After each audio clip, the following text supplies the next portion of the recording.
Hello friends, അപ്പോൾ എൻ്റെ lipstick collections നിങ്ങൾക്ക് കാണിച്ചു തരാം. ആദ്യം എൻ്റെ ഒരു സ്റ്റുഡിയോയിൽ വെച്ചിട്ടുള്ളൊരു ഗ്ലോസ് ആണുള്ളത്. പിന്നെ ഒരു ലിപ് ബാമുണ്ട്. ഇത് ലാക്മേയുടെ ഒരു ബബ്ലിക്കം ഷെയ്ഡ് ചെറി ഫ്ലേവറിലൊരു ബാമാണ്.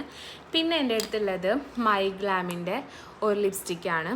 നല്ലൊരു ഷെയ്ഡാണ്. ഞാനിപ്പോൾ ഇട്ടിരിക്കുന്നതിൻ്റെ മാറ്റ് ഗ്ലോസി ലിപ്സ്റ്റിക്കാണിത്. ഓക്കെ, ദെൻ എൻ്റെ അടുത്തുള്ളത് ഒരു ന്യൂഡ് ഷെയ്ഡാണ്. ഇത് ന്യൂഡ് ഷെയ്ഡ് ലിപ്സ്റ്റിക്ക് കണ്ടോ. ഇതൊരു ഹുദ കളർ എന്ന് പറഞ്ഞിട്ടൊരു ലോക്കൽ ബ്രാൻഡാണ്. അതുപോലെ എൻ്റെ അടുത്തൊരു ക്യൂട്ട് പിങ്ക് കളറും കൂടെ ഉണ്ട്. അതും മൈഗ്ലാമിൻ്റെ തന്നെയാണ്. പിന്നെ എല്ലാവരും ഫേവറേറ്റ് ആയിട്ടുള്ള ഡാസ്ലറിൻ്റെ ഷെയ്ഡ് ഞാനിപ്പോൾ ഇട്ടിരിക്കുന്നത്. പിന്നൊരു ലിപ് ലൈനർ കൂടെയാണുള്ളത്. ടൈം തീരാറായി. ഇത് ഡാസ്ലറിൻ്റെ